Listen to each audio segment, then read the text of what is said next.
My friends and I decided to go trick or treating this year. We were teenagers and wanted to get some candy and to TP houses. We lived in a massive neighborhood, so there was a lot to go around. After 2 hours of going around streets, egging and TPing houses, and very lucky escape from the police, we were ready to end the night.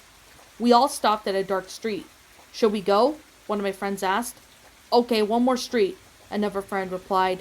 I stared down in the dark, unable to see the end. There was something odd about this street. Like it, but didn't belong. The houses were completely different from the houses in our neighborhood.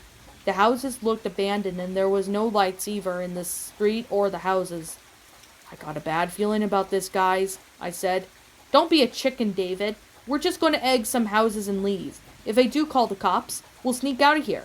This place is a freaking pitch black, my friend replied. We walked down the coal black street, joking around and telling ghost stories. As I couldn't help but feeling watched.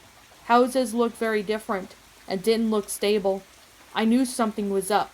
I just knew it. The light from the other street began to become dimmer and dimmer. Okay, here. We took a bag full of eggs and toilet paper. We were cursing and having fun. I almost forgot to be worried. Crack! A loud noise echoed the street. What was that? I asked. Everybody hide now, my friend yelled. I saw all my friends scrambled around the back. I hid behind a rusty trash can, looking over the edge. I couldn't see anything because it was so dark, but I could only hear the blue outline of the houses. I took out my phone for some light. No signal at all on my cell phone. Didn't they build over a dozen cell phone towers in the area?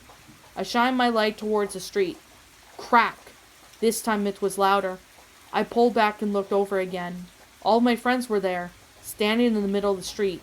So what do you think it was? I questioned, walking towards them. They didn't respond. Hello?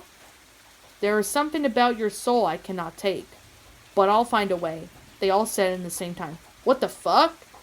They all charged towards me. I ran into the darkness and seemed to continue forever. I didn't hear them chasing after me, but I didn't stop.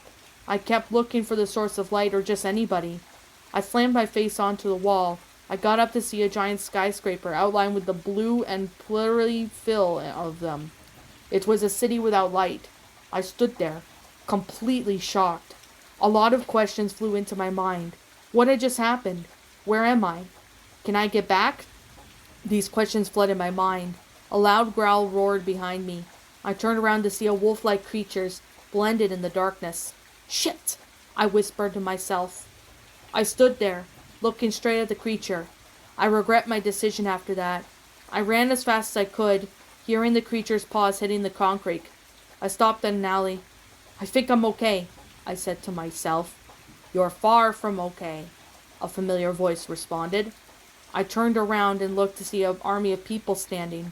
I tried to run, but the other people that blocked the other side of the alley.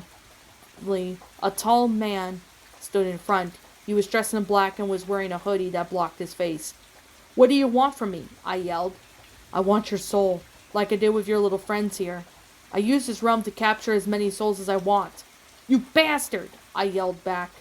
You're different.